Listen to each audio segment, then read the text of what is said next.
백선영, 너 아까 내 화장대 앞에 서 있었지? 내 다이아 반지 당장 내놔. 반지가 사라지자마자 수키는 선영을 범인으로 지목합니다. 그 말 한마디에 40년을 함께한 친구들이 선영의 가방을 뒤지기 시작했습니다. 하지만 수키는 몰랐습니다. 그날 밤의 누명이 선영을 어디까지 밀어붙일지를요. 40년 우정을 배신한 위선의 끝, 그 이야기가 지금 시작됩니다. 사연 시작 전에 구독과 좋아요 눌러주시면 더 좋은 사연으로 찾아뵙겠습니다. 강남의 한 고급 일식집. 유리문을 밀고 들어서자 은은한 조명이 먼저 눈에 들어옵니다.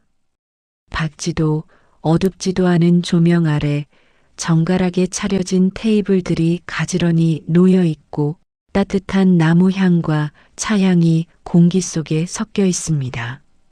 이곳은 초등학교를 졸업한 뒤 40년 만에 다시 열린 동창회 자리입니다. 누군가는 이 자리를 위해 며칠 전부터 옷장을 열었다 닫았다를 반복했고, 누군가는 이 나이에 무슨 동창회냐며 끝까지 안 가겠다고 하다가 결국 약속 시간보다 10분 일찍 도착했습니다. 사람들은 문을 열고 들어오는 순간부터 서로를 알아보느라 눈이 바쁩니다. 어머, 너 영숙이 맞지? 아이고, 미자야? 진짜 하나도 안 변했네. 야, 네가 명순이야? 나 못 알아볼 뻔했어. 웃음이 터지고 이름이 불립니다. 하지만 그 웃음 뒤에는 서로의 얼굴을 재는 시선이 함께 움직입니다. 얼마나 늙었는지, 얼마나 버텼는지, 지금은 어떤 삶을 살고 있는지 누구도 대놓고 묻지는 않지만 눈빛은 이미 많은 질문을 던지고 있습니다. 다들 건강은 괜찮아? 무릎은 아직 성하지? 약은 뭐 먹어? 가볍게 시작한 안부는 어느새 병원 이야기로 흘러갑니다. 나 작년에 무릎 수술했잖아. 아이고, 난 혈압이 문제야. 남편은 당뇨 때문에 약을 늘렸어. 누군가는 한숨을 쉬며 말을 잇습니다. 그래도 다행이지 뭐. 이 나이에 이렇게 모여서 밥이라도 먹는 게 어디야. 그 말에 모두가 고개를 끄덕입니다. 이 자리에 앉아 있다는 사실 자체가 각자의 인생에서 작은 성취처럼 느껴지기 때문입니다. 손주가 둘이야. 벌써? 첫째는 이제 초등학교 들어갔어. 사진이 오갑니다. 휴대폰 화면 속 아이들의 얼굴이 번갈아 나타납니다. 아이고, 네 손주가 너 닮았네. 그래, 난 닮은지도 모르겠더라. 웃음이 나옵니다. 하지만 그 웃음은 어딘가 조심스럽습니다. 손주 이야기 뒤에는 늘 빠지지 않고 따라오는 말이 있기 때문입니다. 그래도 요즘 애들 키우는 거 장난 아니야. 아들 며느리가 얼마나 힘들겠어. 도와주고 싶어도 몸이 말을 안 듣잖아. 이야기는 자연스럽게 노후로 넘어갑니다. 연금은 나오긴 나와? 아, 쥐꼬리만큼. 그래도 있는 게 어디야. 누군가는 작게 웃으며 말합니다. 나 아직 대출 남았어. 그 말에 테이블 위가 잠시 조용해집니다. 애들 결혼시키느라. 그렇지 뭐. 다들 비슷하지. 그때까지도 테이블 한쪽에서는 조용히 차를 마시는 여인이 있습니다. 백선영입니다. 선영은 자신의 차가 식어가는 것도 모른 채 사람들의 얼굴을 하나하나 바라보고 있습니다. 선영은 말이 적습니다. 필요할 때만 고개를 끄덕이고 웃을 때도 소리를 크게 내지 않습니다. 평생 앞에 나서기보다 뒤에서 받쳐주며 살아온 사람의 태도입니다. 누구보다 성실하게 살았지만 그 성실함을 이렇게 말로 꺼내 놓아본 적이 없었기 때문입니다. 선영에게 인생은 자랑이 아니라 책임이었고 비교가 아니라 견뎌내는 시간이었습니다. 그런 선영에게 이 자리는 조금 숨이 막힙니다. 그때 식당 문 쪽에서 또각 또각 구두 소리가 들려옵니다. 자연스럽게 사람들의 시선이 한 곳으로 모입니다. 문이 열리고 한 여인이 들어옵니다. 정숙희입니다. 숙희는 문 앞에서 잠시 멈춰섭니다. 마치 이 공간이 자신을 맞이할 준비가 되었는지 확인하는 사람처럼 윤기가 흐르는 모피 코트, 몸에 자연스럽게 붙은 고급 원피스, 손가락에서 번쩍이는 다이아 반지. 숙희는 천천히 안쪽을 훑어본 뒤 걸음을 옮깁니다. 얘들아, 나 늦었지? 목소리는 크지 않습니다. 그런데도 이상하게 잘 들립니다. 몇몇 친구들이 자리에서 일어납니다. 어머, 숙희야. 진짜 오랜만이다. 와, 너 여전히 화려하네. 숙희는 웃으며 고개를 끄덕입니다. 그 미소에는 익숙함이 묻어 있습니다. 숙희는 이런 시선을 평생 받아왔기 때문입니다. 자리에 앉은 숙희는 코트를 자연스럽게 벗어 옆에 걸고 명품 가방을 의자 옆에 내려놓습니다. 그 순간부터 테이블의 중심은 서서히 숙희 쪽으로 기울어집니다. 요즘은 정신이 하나도 없어. 숙희가 말합니다. 누가 묻지도 않았는데 말이 시작됩니다. 남편 사업 때문에 한남동이랑 지방을 계속 왔다 갔다 하거든. 한남동이라는 말이 분명하게 울립니다. 아들은 요즘 로펌에서 일이 너무 많대. 집에도 잘 못 들어오고. 숙희는 한숨처럼 말합니다. 사람들의 눈빛이 자연스럽게 모입니다. 사위는 아직 정식으로 발표하진 않았는데 강남에 병원 개업하기로 정해졌어. 숙희는 잠시 말을 멈춥니다. 순간 작은 탄성이 흘러나옵니다. 와, 역시 다르네. 숙희의 웃음은 겸손한 듯 보이지만 오래 머뭅니다. 그 사이 선영은 여전히 말을 하지 않습니다. 선영은 숙희의 목소리를 들으며 이상한 기시감을 느낍니다. 어릴 적 교실 모두의 시선을 끌기 위해 늘 한 발 앞서 나서던 그 아이의 모습과 겹쳐 보입니다. 숙희의 시선이 천천히 선영 쪽으로 이동합니다.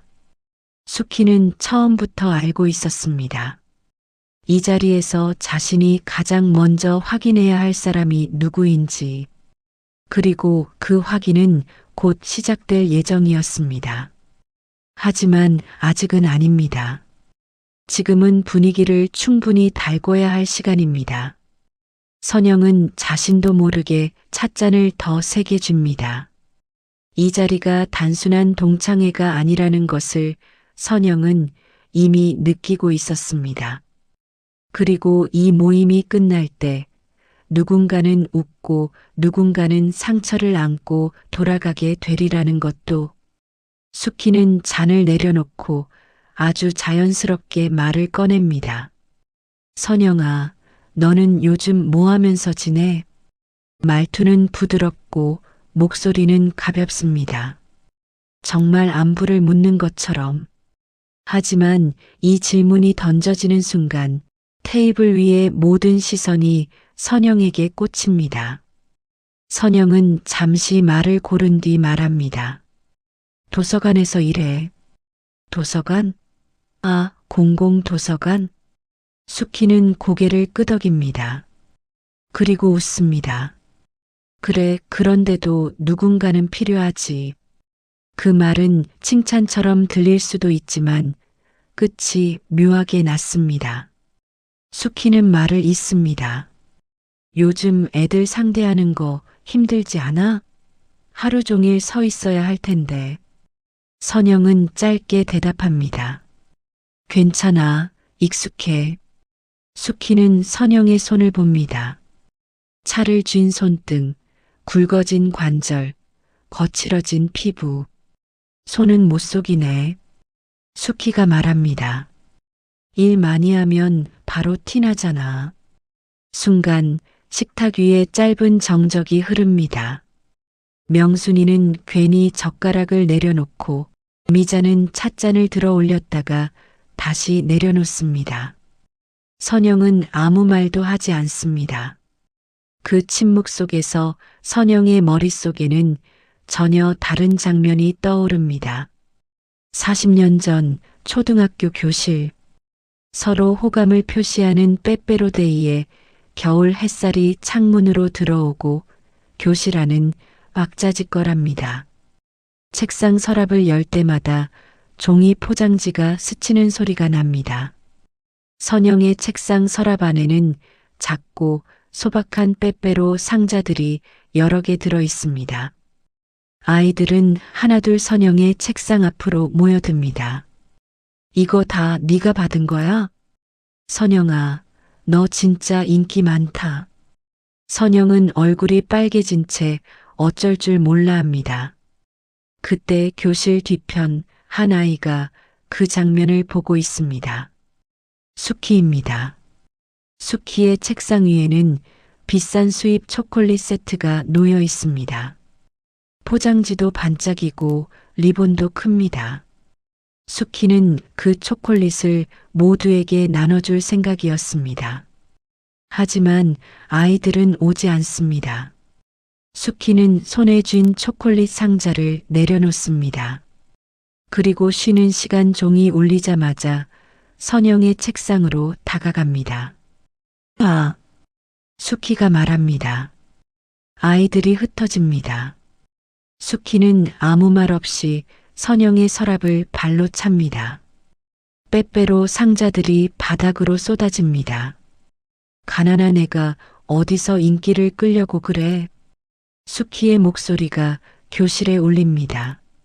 선영은 아무 말도 하지 못하고 그저 바닥에 떨어진 빼빼로를 주워 담습니다.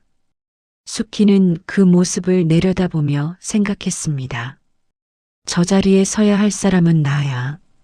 40년이 흐른 지금 선영은 찻잔을 내려놓습니다.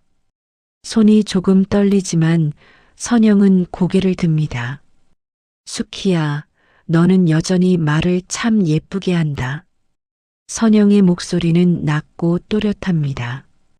수키의 눈빛이 잠깐 흔들립니다. 선영은 말을 이어갑니다. 사람 기분 상하지 않게 꼭 필요한 말만 골라서 하잖아. 수키는 웃습니다. 왜 이렇게 예민해졌어? 농담이야, 농담. 선영은 고개를 끄덕입니다. 그래, 농담일 수도 있지. 근데 농담은 듣는 사람이 웃어야 농담이야. 그 순간 수키의 미소가 아주 잠깐 굳습니다. 수키는 잔을 들어 올리며 말을 돌립니다. 자, 이런 얘기 하자고 모인 거 아니잖아. 오랜만에 만났는데 기분 좋게 먹자. 하지만 이미 공기는 돌아오지 않습니다. 수키는 속으로 생각합니다. 말로는 부족해. 이제는 확실하게 눌러야 해. 곧 음식이 나오고 그 순간 수키는 자신이 이 자리의 주인이라는 걸 모두에게 보여줄 생각입니다. 그 방식이 사람을 가장 깊게 상처 입히는 공개적인 자비가 될 줄은. 종업원이 조심스럽게 다가와 테이블 위에 접시를 내려놓습니다. 윤기가 흐르는 참다랑어 뱃살, 살이 투명하게 비치는 광어, 접시 가장자리에 금가루가 얹힌 사시미. 순간 테이블 위에서 작은 탄성이 흘러나옵니다. 와, 이건 진짜 비싸겠다. 수키는 그 반응을 기다렸다는 듯 천천히 웃습니다. 이 집 재료 아끼는 데가 아니라서. 수키는 젓가락을 들지 않습니다. 먼저 눈으로 사람들의 얼굴을 봅니다. 누가 감탄하는지, 누가 주저하는지, 누가 감히 손을 못 대는지. 선영은 접시를 보지 않고 그저 물잔을 들고 있습니다. 수키는 그 태도가 마음에 들지 않습니다. 수키는 가볍게 손을 들어 종업원을 부릅니다. 저기요, 이거 포장도 되죠? 수키가 묻습니다. 네, 가능합니다. 수키는 그제야 선영을 봅니다. 선영아, 이거 싸가. 목소리는 부드럽고 또렷합니다. 테이블 위가 순간 조용해집니다. 수키는 아무렇지 않게 말을 잇습니다. 이렇게 많이 시켜놓고 남기면 아깝잖아. 애들 먹여. 그리고 웃으며 덧붙입니다. 너희 집 애들은 이런 거 자주 못 먹잖아. 그 말이 접시보다 먼저 테이블 위에 떨어집니다. 누군가는 숨을 삼키고 누군가는 시선을 피합니다. 선영은 아무 말도 하지 않습니다. 수키는 그 침묵을 허락으로 받아들입니다.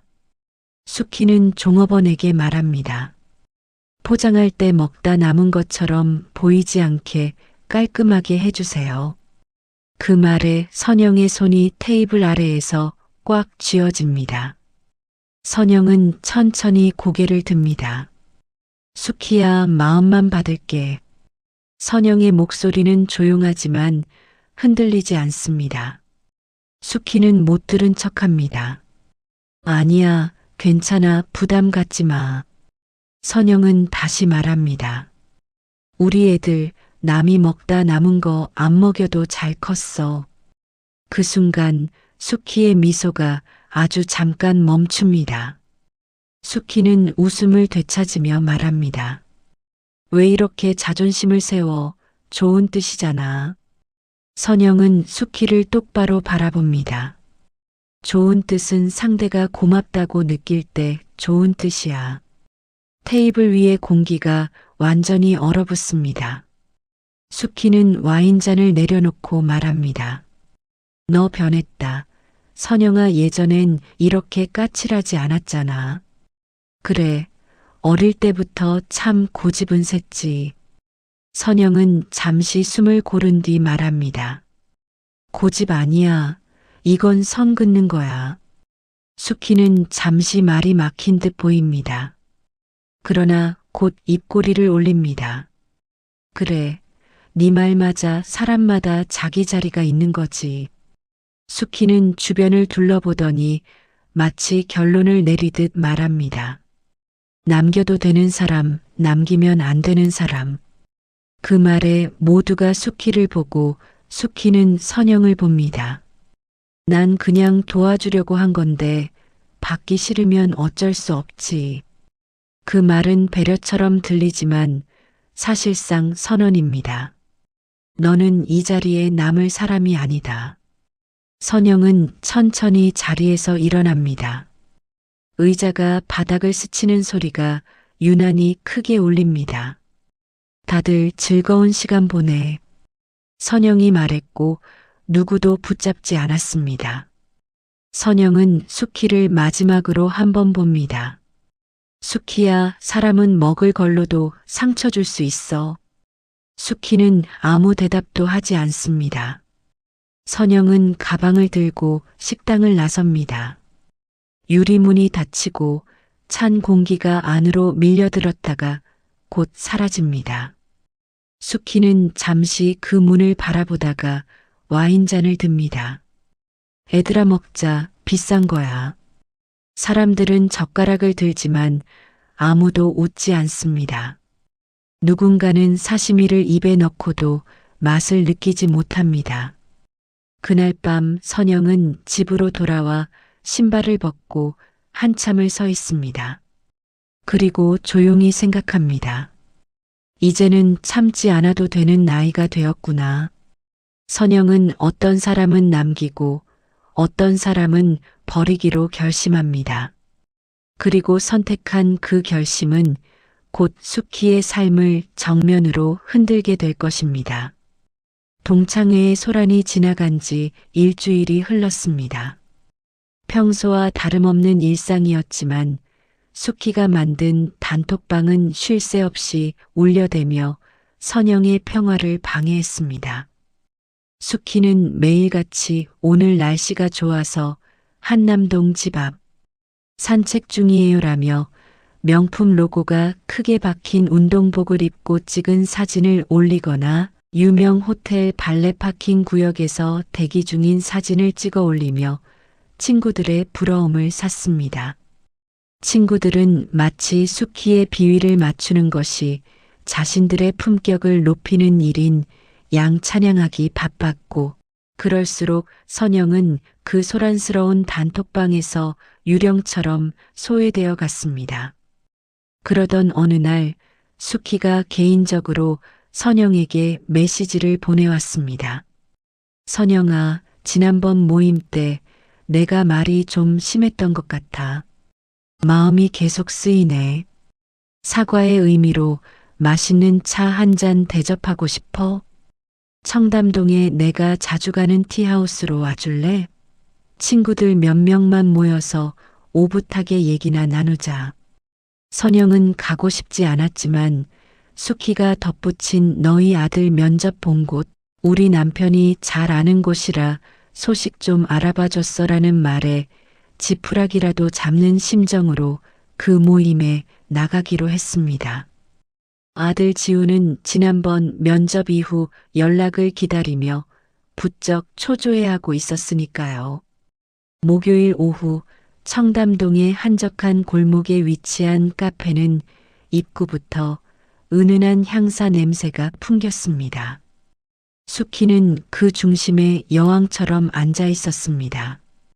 오늘은 수천만 원은 호가할 것 같은 은빛 여우털 조끼를 걸치고 목에는 주먹만한 진주알이 엮인 목걸이가 묵직하게 걸려 있었습니다. 그 옆에는 오렌지색 악어 가죽 가방이 마치 상전 모시듯 놓여 있었죠. 어서들 와. 여기 차 한 잔에 3만 원짜리야. 영국 황실에서 마시는 귀한 입차라더라. 선영아, 여기 분위기 너무 좋지? 마음껏 마셔. 내가 다 미리 결제해 놨으니까.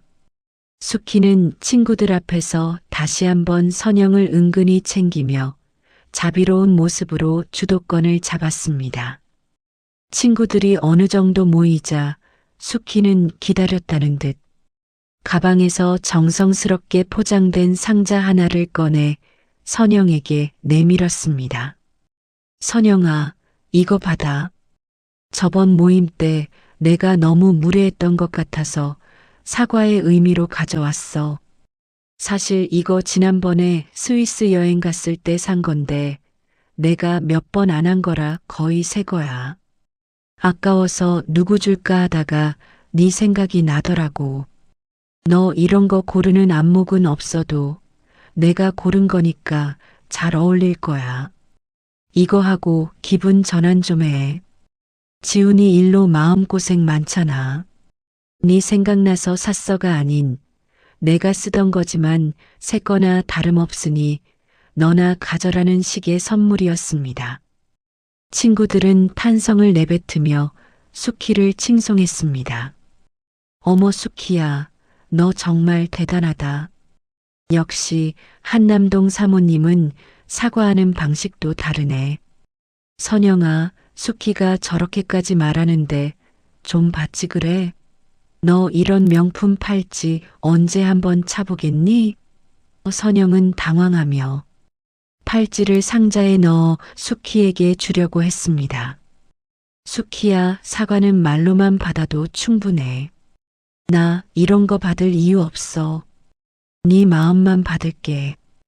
그러자 수키의 얼굴에서 순식간에 웃음기가 사라졌습니다. 하지만 그녀는 곧바로 가식적인 슬픈 표정을 지으며 친구들에게 하소연하듯 말했습니다. 봐라, 얘들아. 내가 이렇게 진심으로 사과해도 선영이는 늘 나를 밀어내네. 내가 예전에 우리 집이 좀 살았다고 선영이가 아직도 나를 시기하는 것 같아. 선영아, 나는 그냥 너랑 옛날처럼 친하게 지내고 싶어서 그래. 지훈이 취업 문제도 내가 우리 남편한테 얼마나 사정사정해서 알아봤는지. 아니, 너 정말 이럴 거야? 내 체면도 좀 생각해줘야지. 주변 친구들이 선영을 나무라기 시작했습니다. 선영아, 너 정말 너무하다.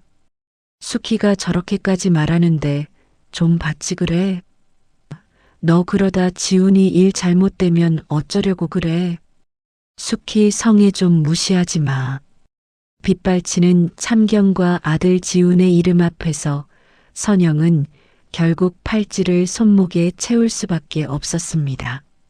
묵직한 팔찌의 무게가 마치 죄수에게 채워진 족쇄처럼 무겁고 차갑게 느껴졌습니다.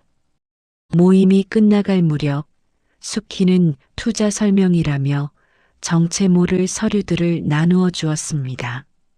이건 스위스 연방은행이랑 연계된 비밀 펀드인데 수익률이 연 20%가 넘어. 우리 남편 회사 사람들도 다 여기 투자했어.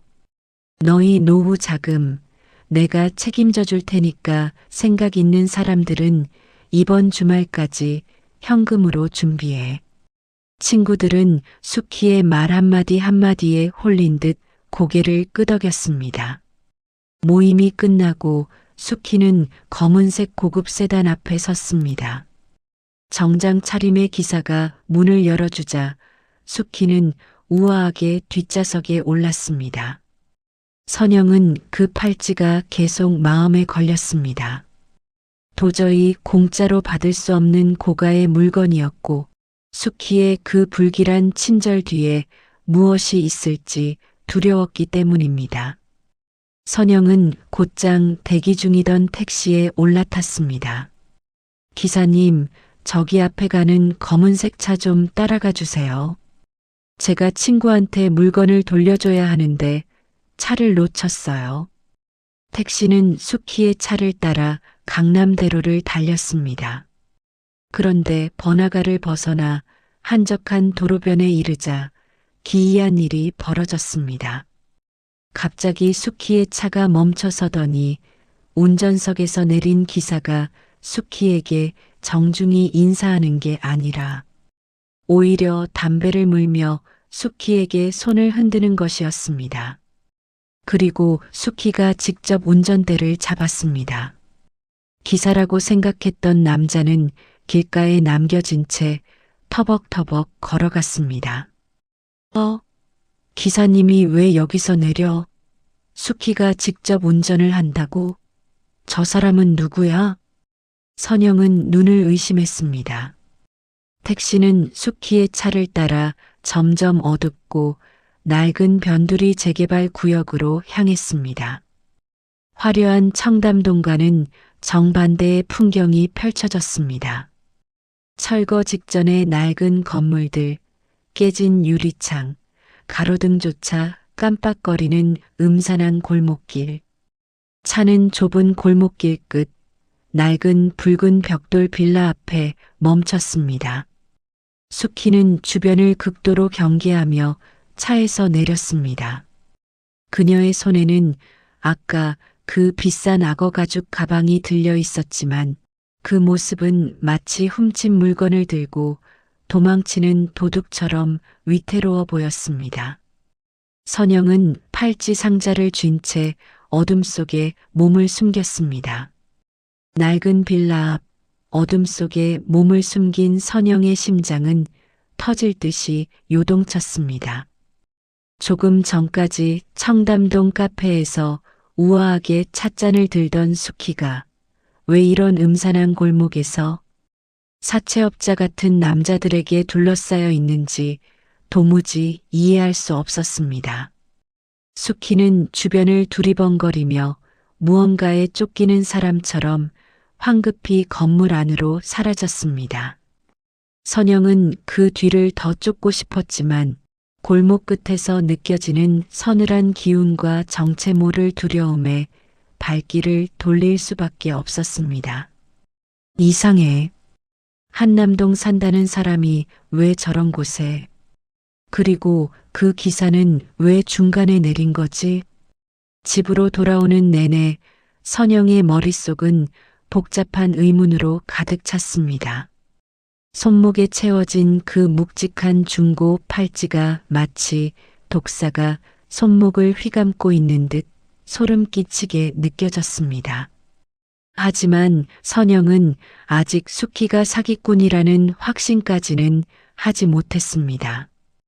그저 수키에게 말 못할 사정이 있거나 겉으로 보이는 화려함 뒤에 무언가 숨기고 싶은 치부가 있을 거라 짐작할 뿐이었죠.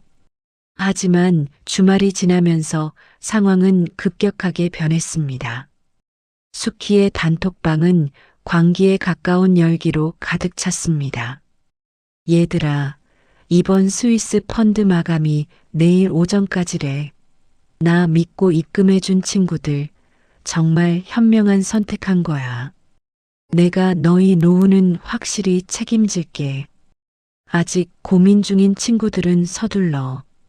이런 기회 평생 다시 안 온다? 수키의 선동에 친구들은 너도 나도 입금 인증샷을 올리기 시작했습니다. 평생 남편 뒷바라지하며 아껴온 전세금, 자식 결혼시키려고 모아둔 적금, 심지어 노후연금까지 수키의 계좌로 쏟아져 들어갔습니다. 선영은 초조한 마음에 친구들에게 조심스럽게 개인 메시지를 보내보았습니다. 영수가 수키가 말한 투자 말이야. 조금 더 신중하게 알아보는 게 좋지 않을까? 너무 수익률이 높아서 걱정돼서 그래. 하지만 돌아온 것은 친구들의 싸늘한 반응뿐이었습니다. 선영아, 너 정말 수키 질투해서 이러는 거니? 수키가 너 사과한다고 팔찌까지 줬는데 너는 왜 그렇게 마음을 못되게 쓰니? 수키네 남편이 어떤 사람인데 우리를 속이겠어. 너는 돈 없어서 투자 못하니까 샘나서 그러는 거 다 알아. 그만 좀 해. 친구들은 이미 수키가 만든 화려한 환상에 완전히 중독되어 있었습니다. 선영은 고립무원의 처지가 되었습니다.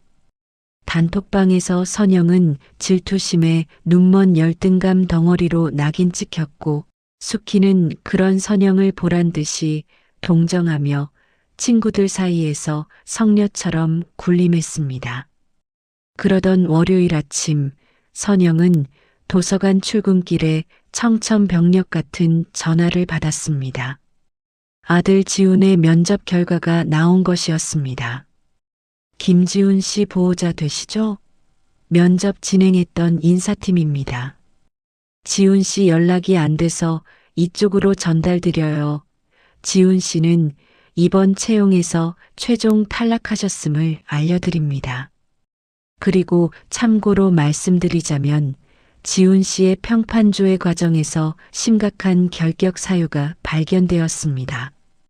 예전 아르바이트 당시에 공금을 횡령했다는 구체적인 제보가 들어왔더군요. 사실 여부를 떠나 저희 같은 금융권 회사에서는 그런 소문 자체가 치명적입니다. 아들 지훈의 최종 탈락 소식은 예고도 없이 선영의 삶을 덮쳤습니다. 인사팀 담당자의 목소리는 기계적이고 냉담했습니다. 평판조회 과정에서 심각한 결격 사유가 발견되었습니다. 공금 횡령이라는 구체적인 제보가 들어와서 저희로서는 어쩔 수가 없네요. 전화를 끄는 선영의 손이 사시나무 떨듯 떨렸습니다. 횡령이라니 우리 지훈이가 그럴 아이가 아닌데 평생 정직함 하나로 버텨온 아들의 인생이 누군가의 말 한마디에 쓰레기통으로 처박히고 있었습니다. 도대체 누가 그런 말도 안 되는 거짓말을. 머릿속이 하얘진 선영의 뇌리에 번뜩이며 스치는 이름이 있었습니다. 바로 정숙희였습니다. 며칠 전 카페에서 수키가 했던 말이 떠올랐습니다. 우리 남편이 그 회사 회장님이랑 형 동생 하는 사이야. 내가 지훈이 일은 특별히 신경 써달라고 말해뒀어. 선영은 숙희의 남편이 그 회사의 실세와 가깝다고 했으니 이 일을 해결할 수 있는 유일한 통로는 숙희뿐이라고 생각했습니다. 그래, 숙희한테 부탁해보자. 숙희 남편이라면 인사팀의 오해를 풀어줄 수 있을지도 몰라. 선영은 떨리는 손으로 숙희에게 전화를 걸었습니다. 하지만 수신음만 공허하게 울릴 뿐 숙희는 전화를 받지 않았습니다. 2번, 3번, 10번을 넘게 걸어도 숙희는 묵묵부답이었습니다. 단톡방에 올라오는 숙희의 화려한 일상. 사진들과는 대조적으로 선영의 절박한 부름에 숙희는 철저히 침묵했습니다. 선영은 숙희가 알려준 한남동 집 주소를 다시 떠올려 보려 했지만 숙희는 매번 보안이 철저해서 함부로 못 온다며 주소를 가르쳐 주지 않았습니다. 결국 선영은 마지막 희망을 품고 며칠 전 숙희의 뒤를 쫓아갔던 그 변두리 재개발 지구로 향했습니다. 혹시라도 거기 가면 숙희를 만날 수 있지 않을까?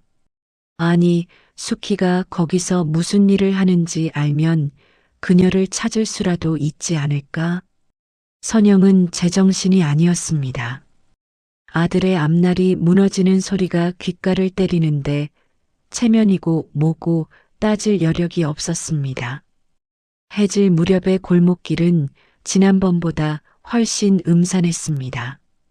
철거를 앞둔 건물들 사이로 찬바람이 윙윙 소리를 내며 지나갔고 깨진 유리창들이 선영을 감시하는 눈동자처럼 번뜩였습니다. 선영은 지난번 숙희의 차가 멈췄던 그 붉은 벽돌 빌라 앞에서 발걸음을 멈췄습니다. 곰팡이 냄새가 코끝을 찔렀습니다. 비가 오지 않았음에도 지하실 특유의 눅눅하고 서늘한 공기가 온몸을 휘감아 선영은 자기도 모르게 몸을 떨었습니다. 재개발 구역의 낡은 빌라 복도는 낮음에도 불구하고 암흑에 잠겨 있었고 오직 복도 끝 반쯤 열린 문틈 사이로 새어나오는 누런 전구빛만이 이 기괴한 공간의 유일한 이정표였습니다.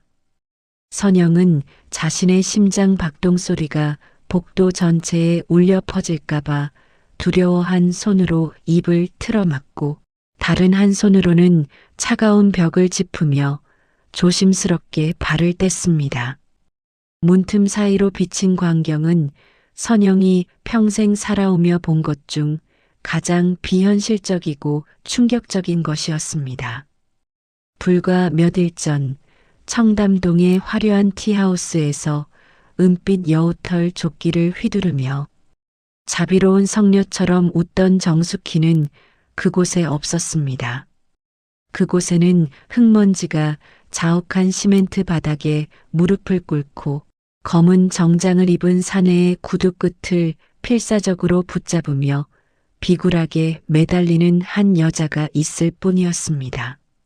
사장님, 제발요. 제발 한 번만 더 믿어주세요. 이번 주말 파티가 마지막이에요. 그때만 지나면 애들이 알아서 돈을 다 들고 올 거란 말이에요. 걔들은 지금 제 말이라면 죽는 신용까지 해요. 제가 그동안 얼마나 공을 들였는데요. 숙희의 목소리는 날카로운 금속이 바닥을 긁는 듯한 소름 끼치는 비명으로 변해 있었습니다. 우아함은커녕 짐승의 단말맛처럼 느껴지는 그 울부짖음에 선영은 전율했습니다.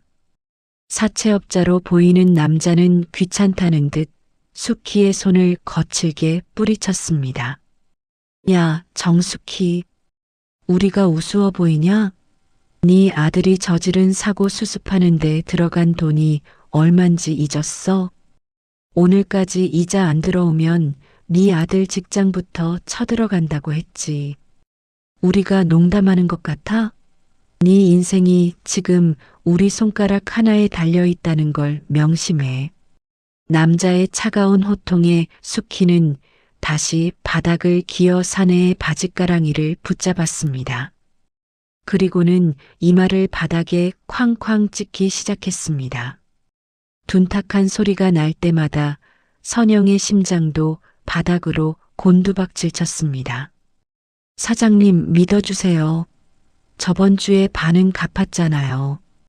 이번 주말 파티만 무사히 끝나면 친구들 노후 자금 싹 다 긁어 모아서 원금에 이자까지 한꺼번에 정리할 수 있어요.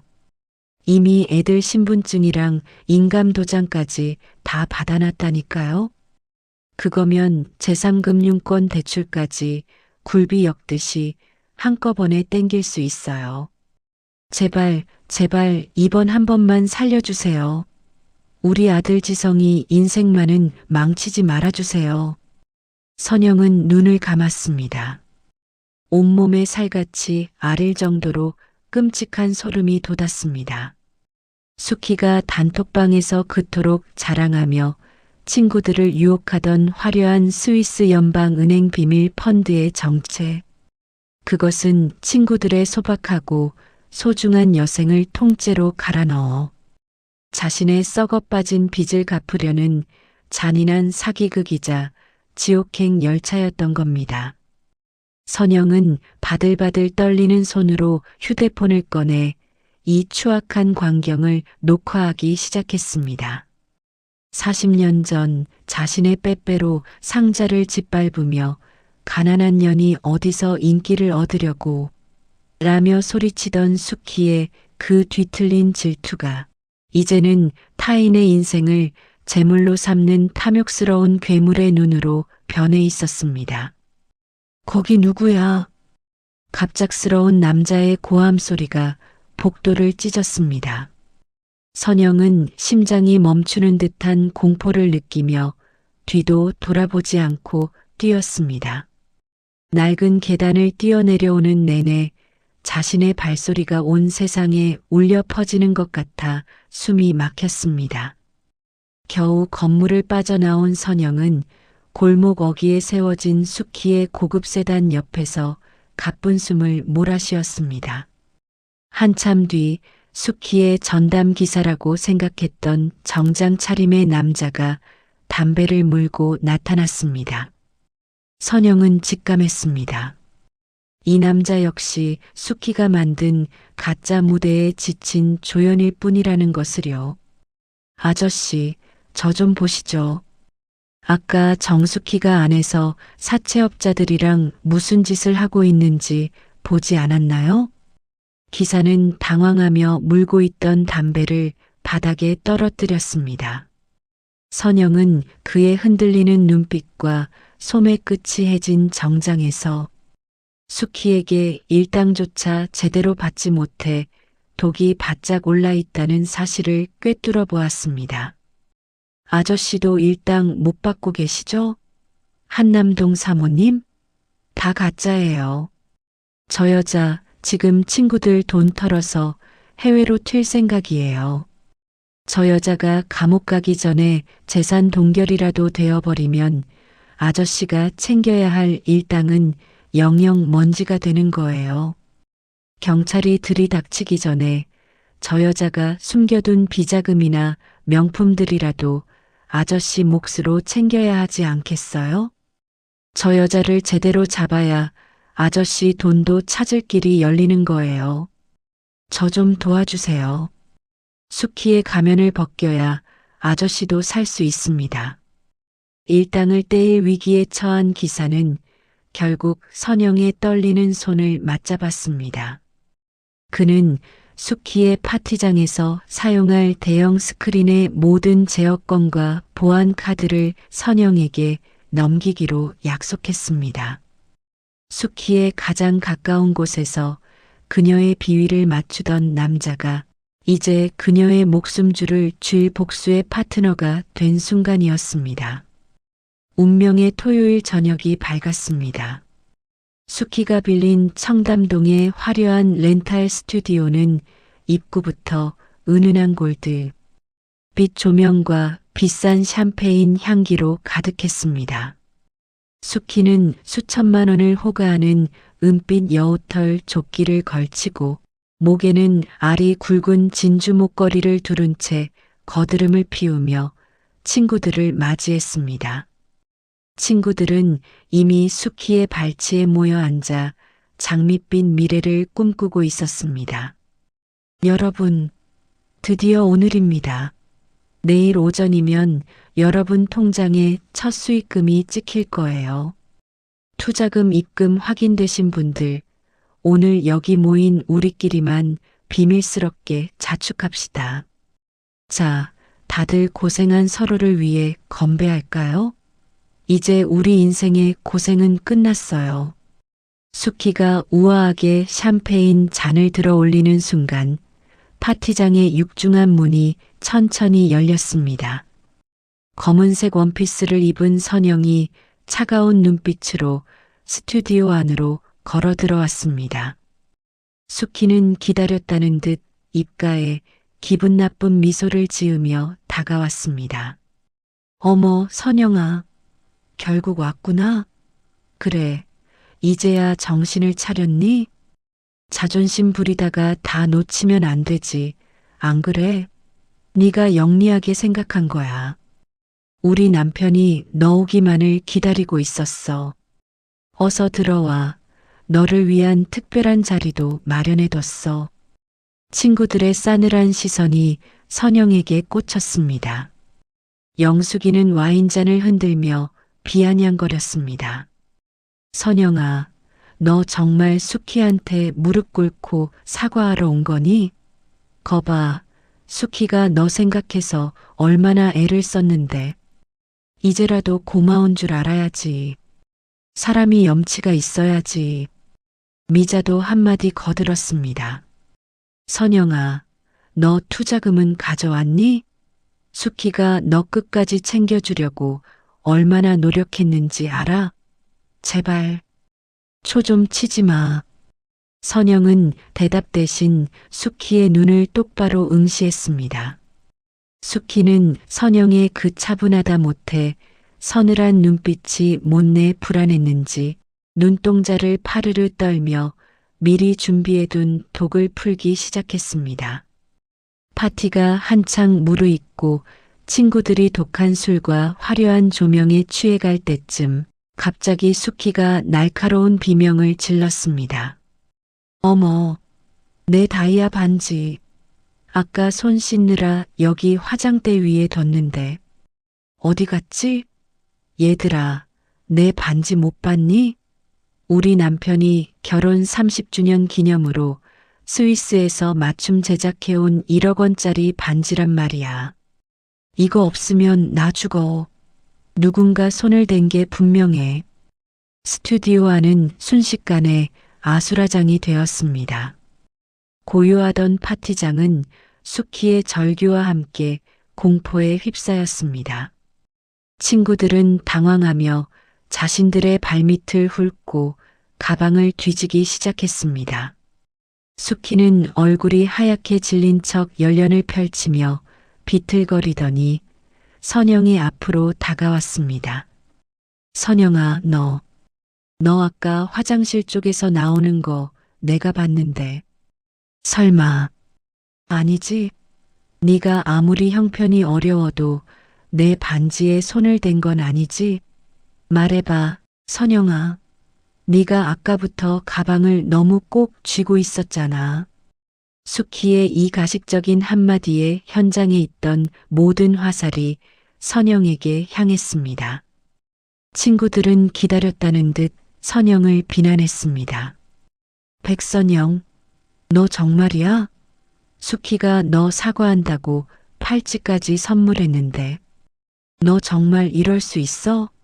짐승도 은혜는 갚는다는데 너는 사람도 아니니? 거봐, 내가 뭐라 그랬어. 평소에 열등감 가득해서 수키 시기하더니 결국 사달을 내네. 야, 백선영, 당장 내놔. 네 가방 좀 보자고. 영숙이가 선영의 어깨를 거칠게 밀쳤습니다. 선영은 담담하게 서 있었습니다. 나 아니야. 숙희, 너 지금 무슨 짓을 하고 있는지 네가 제일 잘 알 텐데 이 연극의 결말이 어떻게 될지 생각은 해봤니?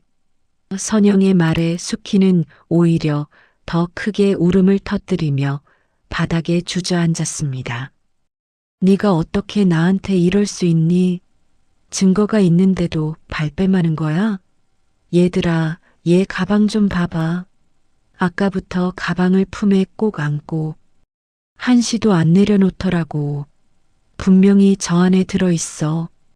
미자와 명순이가 달려들어 선영의 가방을 낚아챘습니다. 선영이 저항할 틈도 없이 가방 안의 소지품들이 대리석 바닥으로 요란하게 쏟아졌습니다. 낡은 지갑, 립스틱, 오래된 손수건, 그리고 샴페인 잔들이 부딪히는 소리보다 더 날카롭고 차가운 금소금과 함께 눈부시게 반짝이는 다이아 반지가 바닥으로 굴러 떨어졌습니다.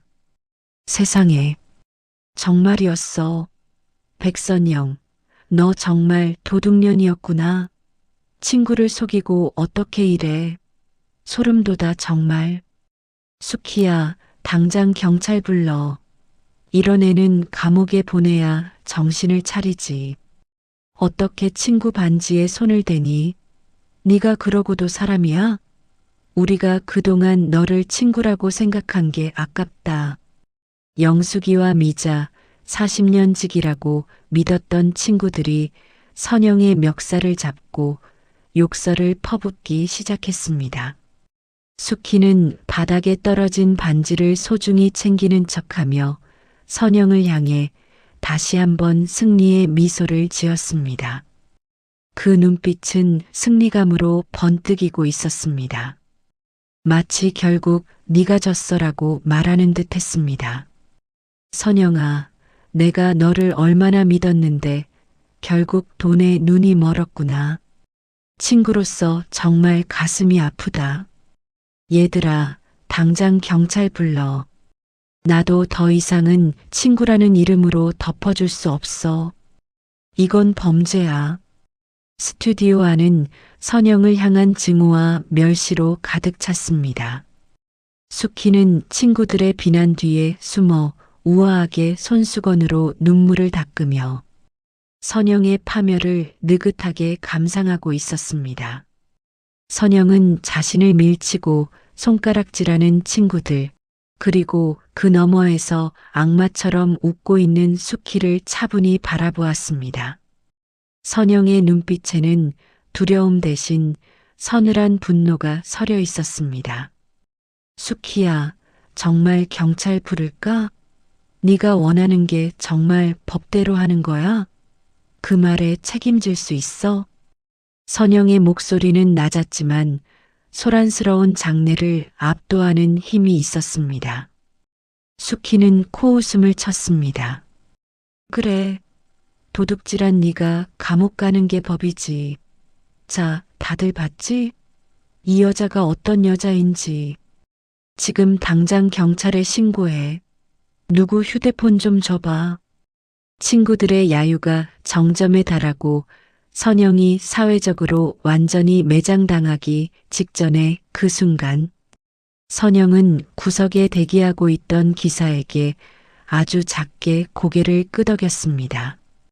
숙희야, 네가 씌운 이 도둑 누명, 이제 그대로 돌려받을 시간이야. 네가 만든 그 화려한 무대에서 어떻게 무너지는지 똑똑히 봐. 진실은 생각보다 아주 가까이에 있거든. 선영의 말이 끝나자마자 기사가 스튜디오의 메인 컨트롤러 버튼을 눌렀습니다. 찰나의 정적과 함께 화려했던 파티장의 조명이 일제히 꺼졌습니다. 그리고 정면에 거대한 대형 스크린이 눈부신 빛을 내며 환하게 밝아졌습니다. 친구들은 의아한 표정으로 비명을 멈추고 스크린을 향해 고개를 돌렸습니다. 숙희의 얼굴에서 승리감의 미소가 사라지고 대신 정체 모를 불길함과 불안감이 그 자리를 채우기 시작했습니다.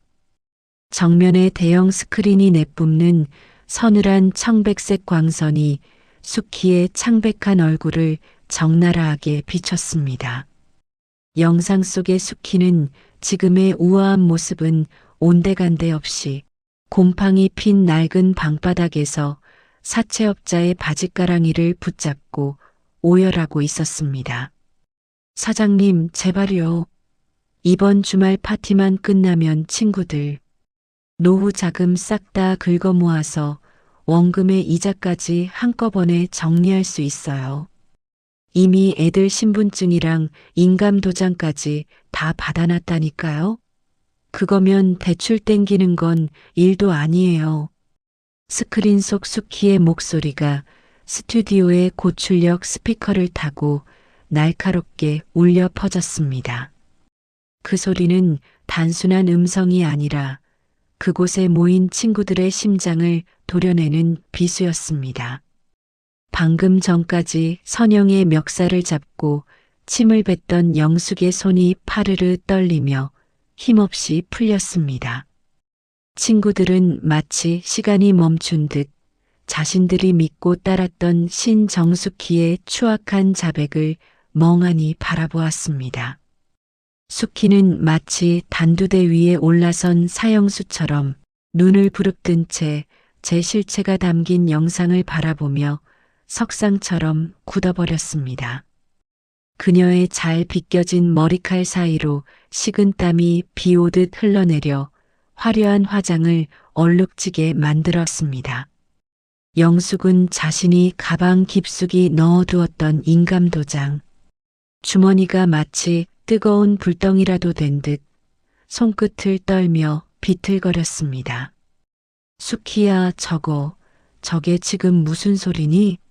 너 저기서 사장님이라고 부르는 사람이 누구야? 우리 인감도장으로 대출을 받는다고? 네가 어떻게 우리한테 이럴 수 있어? 영숙의 목소리는 갈라진 틈새로 새어나오는 쇳소리 같았습니다. 하지만 수키는 대답할 수 없었습니다. 영상의 충격은 거기서 끝이 아니었습니다. 화면은 바뀌어 수키가 그토록 자랑하던 아들 지성의 실체를 비췄습니다. 그동안 김 기사가 몰래 수습하며 모아온 기록들이야. 정숙해 네가 아들의 허물을 덮으려 돈을 뿌리는 동안 기사는 네 목을 칠홀가미를 엮고 있었던 거지. 선영의 서늘한 경고와 함께 스크린이 켜졌습니다. 세련된 법조인의 모습은커녕 어두컴컴한 도박장, 뒷골목에서 험악한 사내들에게 머리채를 잡힌 채 질질 끌려다니는 지성의 모습이 적나라하게 나타났습니다. 이어지는 경찰 수사 기록과 불법 도박 혐의로 긴급 체포되는 뉴스 화면 속 변호사. 아들 지성의 얼굴이 선명하게 스크린을 가득 채웠습니다. 지성이가 체포됐다고? 도박? 정숙희, 너 우리한테 무슨 거짓말을 한 거야? 미자의 비명이 정적을 깼습니다. 숙희는 그제야 정신이 든 듯 광기에 어린 눈으로 스크린을 향해 돌진했습니다. 그녀의 실크 드레스 자락이 바닥에 걸려 휘청거렸지만 그녀는 아랑곳하지 않고 스크린을 손톱으로 긁어대며 소리쳤습니다. 꺼, 당장 꺼. 저거 다 가짜야. 백선영, 저 미친 기집애가 나를 모함하려고 만든 영상이라고. 다들 속지 마. 내 돈 돌려받으려면 내 말 들어야 해. 저건 합성이야. 다 거짓말이라고. 수키는 미친 듯이 스크린 앞을 가로막고 두 팔을 휘둘렀습니다. 하지만 쏟아지는 빛을 가리기엔 그녀의 몸뚱이는 너무나 작고 초라했습니다. 그녀의 드레스 위로 영상 속 사채업자의 거친 욕설 자막이 겹쳐지며 마치 그녀의 몸 위에 사기꾼이라는 낙인이 찍히는 듯한 기이한 광경이 연출되었습니다. 분노가 공포를 집어삼킨 친구들이 하나둘 수키에게 다가갔습니다. 가장 먼저 달려든 것은 영숙이었습니다. 영숙은 평생 수키의 눈치를 보며 비위를 맞추던 세월이 억울한 듯 수키의 머리채를 낚아채며 바닥으로 내동댕이 쳤습니다. 이 나쁜 기집애야. 내 퇴직금 5천만 원. 우리 남편 죽고 남긴 마지막 돈이야. 너 그게 어떤 돈인 줄 알고 이 사기꾼아. 우리 아들 장가 보낼 돈까지 네 아들 도박 사채값으로 갖다 바치게 해? 네가 그러고도 사람이야? 우아하게 샴페인을 마시던 파티장은 순식간에 아수라장이 되었습니다. 친구들은 하이에나처럼 수키에게 달려들어 그녀를 비판하기 시작했습니다. 수천만 원을 호가한다던 은빛 여우털 조끼는 너덜너덜 찢겨 깃털이 사방으로 흩날렸고 알이 굵은 진주 목걸이는 거친 손길의 줄이 끊어져 대리석 바닥 위로 요란한 소리를 내며 흩어졌습니다. 내 돈 내놔. 내 전세금 어떡할 거야. 정숙희, 너 사람 맞니? 우리를 굴비 엮듯 대출 사기에 이용하려고 해? 네가 그러고도 친구야? 우리가 너를 어떻게 믿었는데. 수키는 바닥을 뒹굴며 비명을 질렀습니다. 가면이 완전히 박살난 그녀의 입에선 이제 숨겨온 악다구니가 터져나왔습니다. 아니야. 너희가 욕심부려서 나한테 홀려서 돈 바친 거잖아. 내가 아니었어도. 너희는 누군가한테 사기당했을 멍청한 여자들이라고. 내 아들이 죽게 생겼는데 너희 전세금 따위가 대수야? 억울하면 너희도 성공했어야지. 가난한 것들이 어디서 사모님 소리 들으려고 분수도 모르고 설쳐. 수키의 적반하장식 독설은 친구들의 분노에 기름을 부었습니다. 명순이는 신고 있던 구두를 벗어 수키의 얼굴에 내던지려 했고 미자는 수키가 차고 있던 팔찌와 귀걸이를 일당이라도 챙기겠다는 듯 억세게 뜯어냈습니다.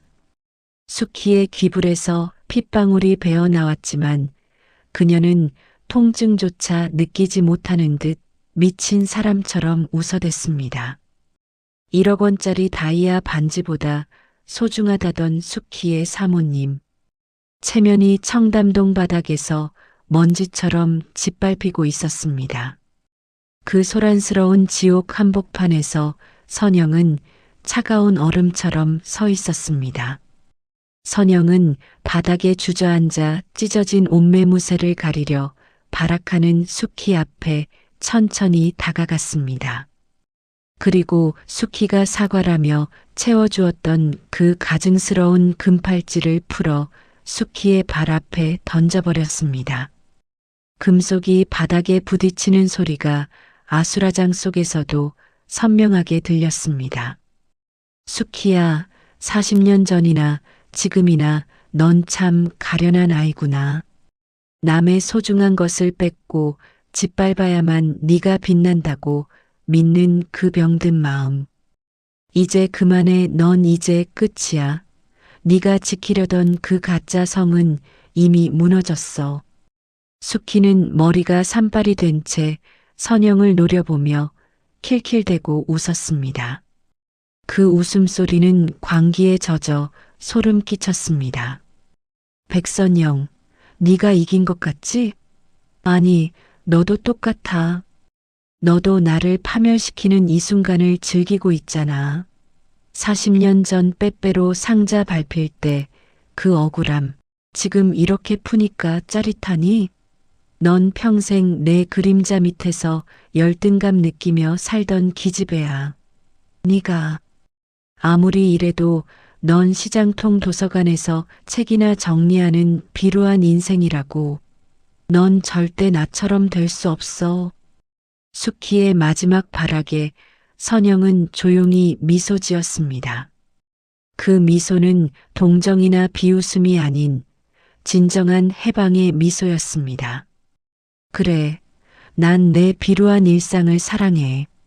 적어도 난 누구의 피눈물로 내 옷을 해입지는 않으니까.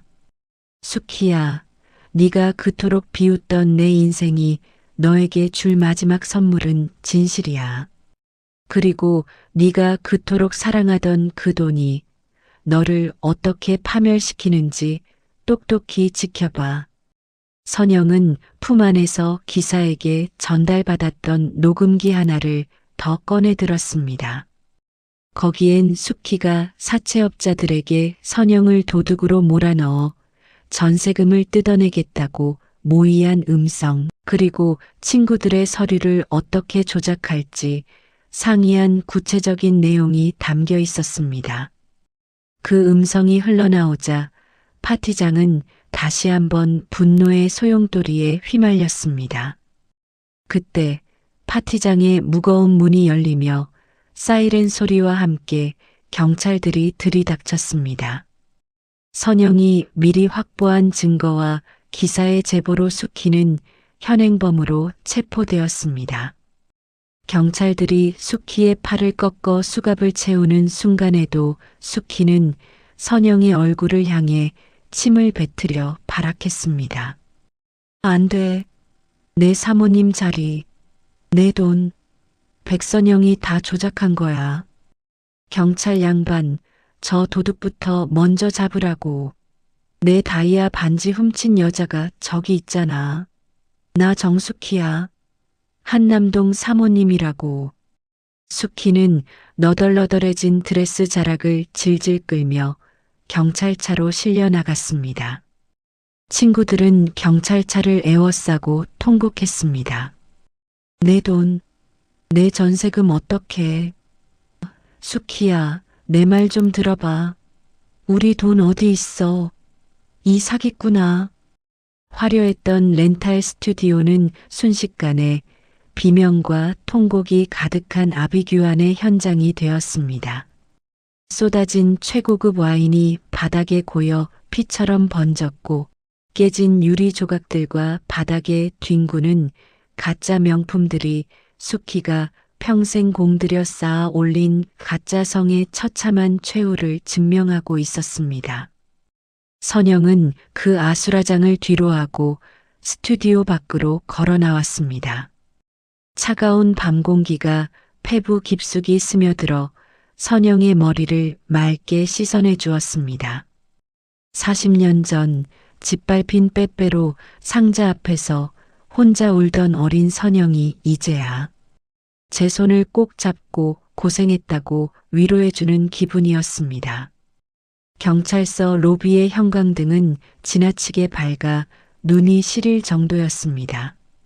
연회장의 따뜻한 조명 아래서 금방이라도 부서질 듯 찬란하게 빛나던 실크 드레스와 맞춤. 턱시도는 이곳의 무미건조하고 살풍경한 회색벽 앞에서 마치 철 지난 연극 무대의 의상처럼 기괴하게 겉돌았습니다. 수키는 수갑이 채워진 손목을 가리려 애쓰며 형사에게 끌려갔고 남편 석훈은 그 뒤를 따르며 연신 목을 죄는 넥타이를 풀었다 조였다 반복했습니다. 그의 얼굴에는 당혹감과 수치심 그리고 어떻게든 이 상황을 모면해야 한다는 비열한 생존 본능이 뒤섞여 쉼없이 일렁이고 있었습니다. 여보, 박 회장님, 김 기사가 미쳤나 봐요. 나를 이리로 끌고 오다니 당신이 당장 손 좀 써봐요. 변호사 부르고 서장한테 전화하라고요.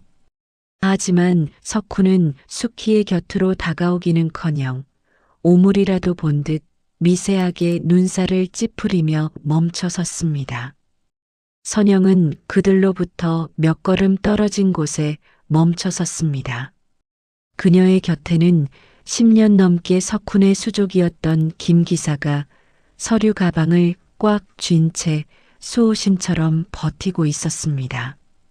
석훈은 조사실로 들어가기 직전 수사관에게 잠시 양해를 구하고는 선영을 향해 비틀거리며 고개를 돌렸습니다. 그의 구두굽이 대리석 바닥을 긁는 소리가 유난히 신경질적으로 들렸습니다. 저 선영 씨, 잠깐만 내 말 좀 들어보세요. 선영 씨, 석훈의 입에서 나온 선영 씨라는 호칭은 낯설고 서늘했습니다. 오늘 밤 연회장에서 처음 얼굴을 마주한 사이였음에도 석훈은 마치 오래전부터 알고 지낸 사이인 양 친근함을 가장하며 비굴하게 다가왔습니다. 그는 선영의 눈치를 살피며 갈라진 목소리로 말을 이어갔습니다. 초면에 이런 꼴을 보여서 정말 면목이 없습니다. 하지만 선영 씨도 보셨잖습니까? 제 아내가 지성이를 저 지경으로 망쳐놨어요. 전 정말 아내가 지성이 교육을 완벽하게 하고 있는 줄로만 믿었습니다. 저도 피해자예요. 제 명예가 제 집안이 여자 하나 때문에 시궁창에 처박혔다고요. 내가 쌓아온 그 공든 탑이 아내의 그릇된 욕망 하나 때문에 무너진 겁니다. 선영은 석훈의 말을 가만히 듣고만 있었습니다. 그녀의 눈동자에는 일말의 동정심도 없었습니다. 석훈은 선영의 침묵을 긍정으로 오해했는지 한 걸음 더 다가오며 목소리를 낮추고는 숙희가 들으라는 듯 독설을 뱉었습니다. 선영 씨, 제가 당신 아들 지훈 군의 일 정말 가슴 아프게 생각합니다. 일주일 전 면접 일 말이에요. 사실 그거 숙희가 혼자 꾸민 짓입니다. 전 정말 몰랐어요. 제 지인에게 연락해 면접관들에게 뒷돈을 찔러주고 지훈 군의 비리를 만들었더라고요. 어떻게 인간의 탈을 쓰고 그런 짓을 합니까? 내 아들 지성이는 망가져가는데 지훈 군이 잘 나가는 게 배가 아팠던 모양이죠. 내가 지금이라도 회사 임원에게 연락해서 바로잡아 줄게요. 지훈이 실력이면 당연히 붙어야 하는 거 아닙니까? 석훈은 자신이 숙희를 고발함으로써 선영의 편에 설 수 있다고 믿는 듯 했습니다. 하지만 선영은 차가운 미소를 지으며 그의 말을 잘라버렸습니다. 박석훈 씨, 당신은 지금 당신이 무슨 말을 하는지 모르나 보군요. 숙희가 내 아들의 미래를 짓밟는 동안 당신은 그 곁에서 축배를 들지 않았나요? 이제 와서 피해자인 척하지 마세요. 당신이나 저 여자나 내 눈엔 똑같은 돈밖에 모르는 짐승일 뿐이니까. 당신의 그 비겁한 사과가 지훈이의 일주일을 보상할 수 있을 거라 생각합니까? 석훈의 안색이 순식간에 흑빛으로 변했습니다. 옆에서 이 광경을 지켜보던 숙희는 실성한 듯 웃음을 터뜨리며 남편 석훈의 얼굴을 향해 침을 뱉을 듯이 달려들었습니다. 박석훈, 당신 정말 인간도 아니구나. 지훈이 면접 조작할 때 당신이 옆에서 뭐라 그랬어? 지훈이 놈 똑똑한 거 재수 없는데 잘 됐다고 낄낄거리던 게 누구였는데? 이제 와서 선영이 앞에서 가련한 척을 해? 네가 면접관들한테 보낼 촌지 액수 직접 정했잖아. 취조실 복도는 순식간에 서로를 탓하는 두 사람의 추잡한 비명으로 가득 찼습니다.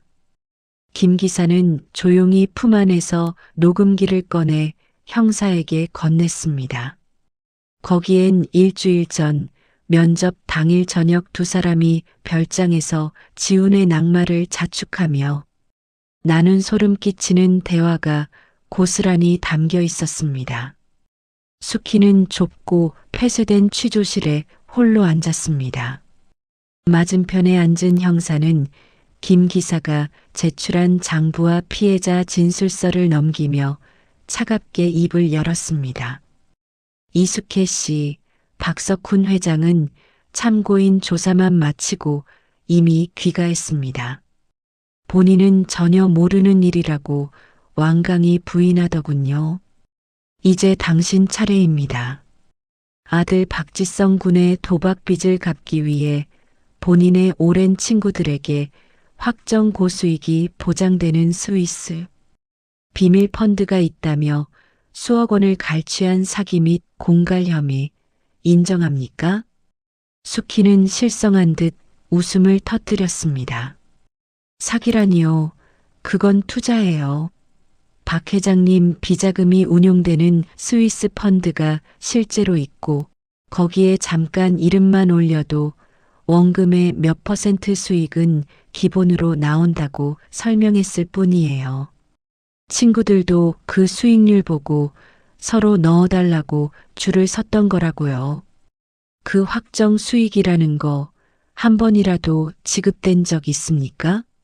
당신이 친구들에게 뜯어낸 그 돈들 전부 사설, 도박 사이트의 환전 대행 계좌로 흘러 들어간 거 확인됐습니다. 스위스 펀드요?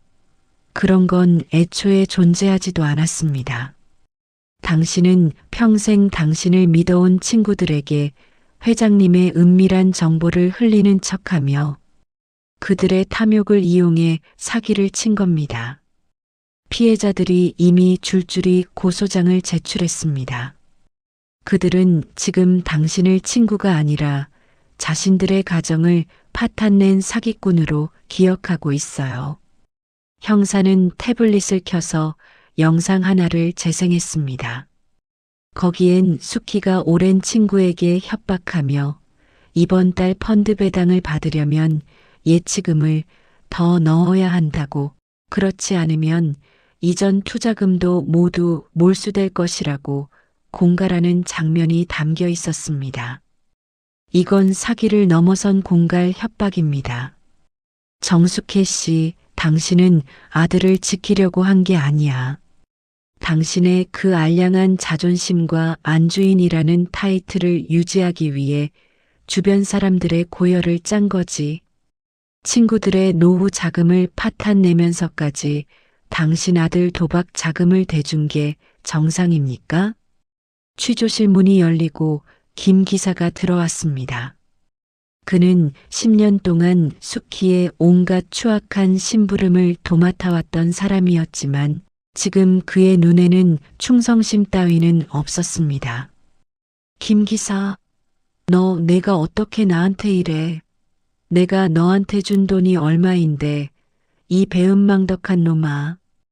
김 기사는 흔들림 없는 눈빛으로 수키를 내려다보며 품 안에서 밀린 임금 체불 내역서를 꺼내 테이블에 던졌습니다. 사모님, 그 돈 제 입 막으려고 주신 푼돈 말고 제가 정당하게 밤낮으로 일한 수당이랑 지난 3년치 퇴직금 말입니다. 박 회장이 경영 어렵다고 제 월급까지 깎으면서 끝내 안 준 그 돈들 말이에요. 사모님이 지성 도련님 빚 갚느라 친구들에게 스위스 펀드니 뭐니 하며 사기치고 다닐 때 제 아내와 자식은 학원비가 없어서 울고 있었습니다. 제가 사모님 사기치는 거 망 봐주면서까지 버틴 이유가 뭔지 아십니까? 바로 그 밀린 돈을 주실 거라는 믿음 때문이었어요. 기사의 목소리는 낮고 단단했습니다. 그는 선영이 자신에게 제안했던 조건을 떠올렸습니다. 석훈과 수키가 끝까지 주지 않을 체불 임금을 보전해 주겠다고 약속했던 선영의 실리적인 제안이야말로 그가 수키를 배신하게 만든 결정적 이유였습니다. 당신은 절 쓰레기 취급하며 돈 떼먹으려 했지만 선영 씨는 제 정당한 몫을 찾아주겠다고 약속하셨습니다. 그래서 제가 10년 동안 모아온 당신의 사기 장부와 협박 녹취들을 넘긴 겁니다. 사모님, 전 이제 당신들의 그 더러운 오물을 닦아주는 기사가 아닙니다. 제 권리를 찾는 한 사람일 뿐이죠. 기사는 수키가 직접 작성했던 스위스 펀드 확정 수익 시나리오가 담긴 노트를 형사에게 건넸습니다. 수키는 바닥에 주저앉아 헛웃음을 지었습니다. 평생 자신의 발밑에 있다고 믿었던 기사가 자신의 생존권을 지키기 위해 가장 치명적인 배신자가 되어 돌아온 것입니다. 모든 조사가 끝나갈 무렵 선영이 취조실 안으로 들어왔습니다. 그녀는 바닥에 무너져 내린 수키를 차갑게 내려다보았습니다. 수키야, 네 남편이 그러더라. 지훈이 면접 네가 단독으로 꾸민 짓이라고. 자기는 전혀 몰랐고 오히려 나한테 미안해서 어쩔 줄 몰라 하던데 심지어 나를 선영 씨라고 부르며 아부까지 하더구나. 네가 그렇게 지키려던 남편이 말이야. 수키는 고개를 들어 선영을 보았습니다. 그 비겁한 인간 다 알고 있었으면서 지성이가 사고 칠 때마다 김 기사한테 돈 주라고 한 건 본인면서 그래, 그 사람은 그런 사람이야. 네가 평생을 바쳐 지키려 했던 그 자리가 결국 너를 버리는 칼날이 된 거지. 박석훈 회장은 지훈이 비리를 돌려놓겠다며 나한테 거래를 제안했어. 끝까지 추악하더라. 너는 네 아들을 위해 친구들을 도구로 썼어. 이제 그 대가를 치러. 네 남편은 이미 이혼 서류를 준비했더라. 넌 이제 아무것도 아니야. 그냥 친구들에게 스위스 펀드 운운하며 사기친 범죄자 정숙희일 뿐이지. 선영은 차갑게 등을 돌려 취조실을 빠져나왔습니다. 뒤편에서 들려오는 수키의 처절한 통곡 소리가 경찰서 복도를 가득 메웠습니다. 경찰서를 나서는 선영의 뒤로 새벽 공기가 차갑게 밀려왔습니다. 주차장에는 김 기사가 차를 대기시킨 채 서 있었습니다. 선영 씨, 고생 많으셨습니다. 그리고 고맙습니다. 선영은 고개를 끄덕였습니다. 네. 저는 이제 아들한테 가서 말해줘야죠. 이제 다 끝났다고. 네 잘못이 아니었다고. 석훈은 멀리서 선영이 떠나는 것을 지켜보며 다시 한번 위선을 떨며 누군가에게 전화를 걸고 있었습니다. 하지만 선영은 이제 그 소음조차 들리지 않았습니다. 길었던 복수의 밤이 가고 비로소 투명하고 고요한 아침이 밝아오고 있었습니다. 경찰서 취조실을 나와 구치소로 이송된 수키의 세계는 이제 사방이 막힌 1.5평의 차가운 시멘트 방으로 좁혀졌습니다. 그녀가 그토록 공을 들여 가꾸던 피부는 거칠어졌고 수억 원을 호가하던 다이아몬드 반지 대신 수인 번호가 적힌 흰색 명찰이 가슴에 박혔습니다. 하지만 수키를 가장 괴롭히는 것은 육체적인 고통이 아니었습니다. 바로 자신을 철저히 버린 남편 석훈의 소식이었습니다. 면회 온 변호사는 사무적인 말투로 석훈이 보낸 서류를 내밀었습니다. 박석훈 회장님 측에서 보낸 이혼 청구 소송장입니다.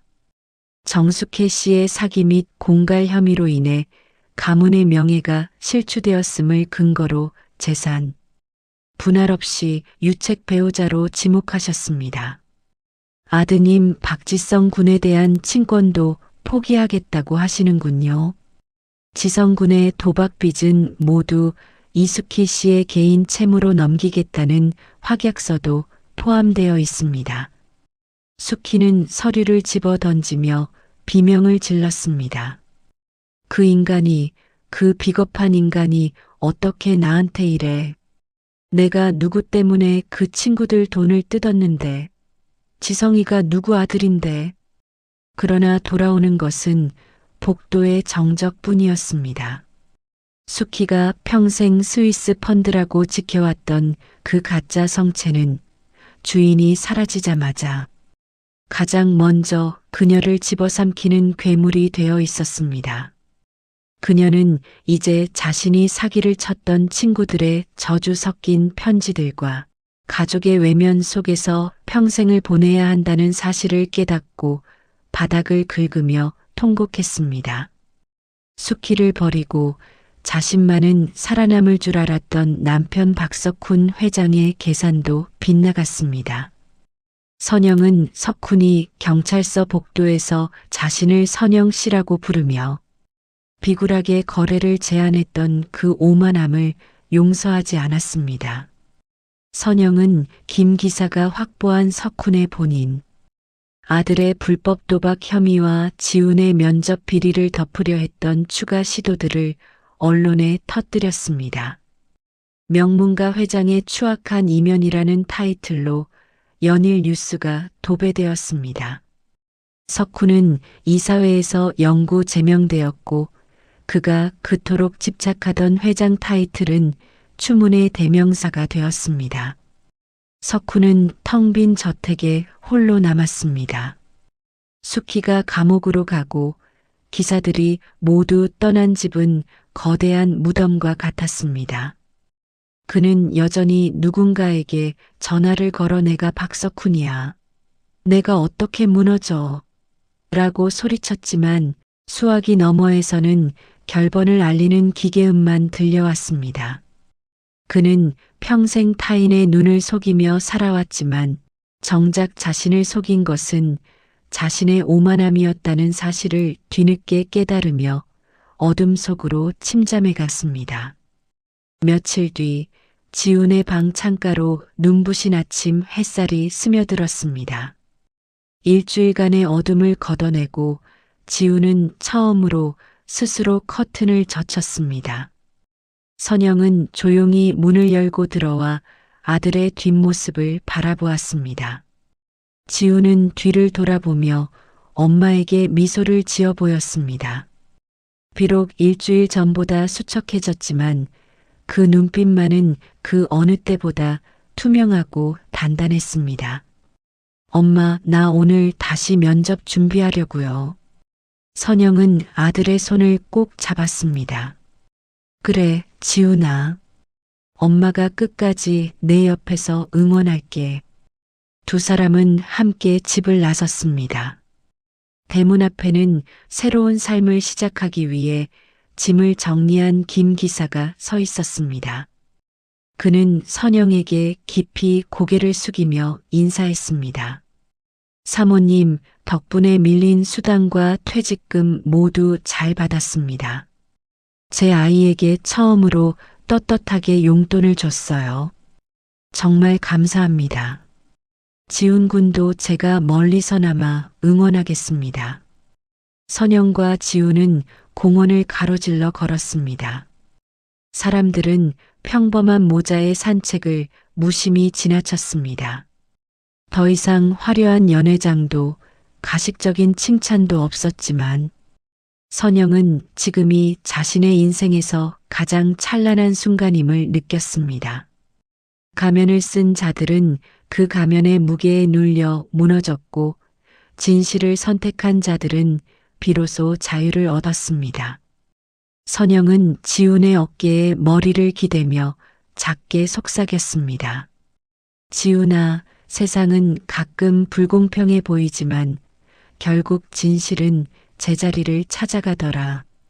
우리가 보낸 시간은 결코 헛되지 않았어.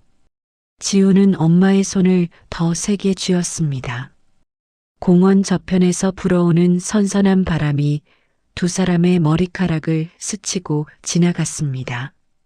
길고도 처절했던 복수의 막은 내렸고 이제 그 폐허 위로 정직하고 따뜻한 새로운 생애가 피어나고 있었습니다. 선영은 그날 아침 거울 속의 자신을 아주 오랫동안 바라보았습니다. 가면을 쓴 괴물들을 상대하기 위해 자신 역시 차가운 칼날을 품어야 했던 시간들. 그 치열했던 복수의 끝에서 선영이 깨달은 건 승리의 통쾌함보다 내 아이를 지켜냈다는 안도감, 그리고 다시 나로 살 수 있다는 평온함이었습니다. 우리는 누구나 사랑하는 것을 지키기 위해 때로는 모진 마음을 먹고 때로는 스스로를 깎아내며 버티곤 합니다. 하지만 선영이 보여준 것처럼 가장 강력한 복수는 상대를 무너뜨리는 것이 아니라 무너진 폐허 위에서 다시 나를 세우고 내 소중한 사람의 손을 잡고 걸어나가는 것입니다. 지금 이 영상을 보고 계신 당신에게도 묻고 싶습니다.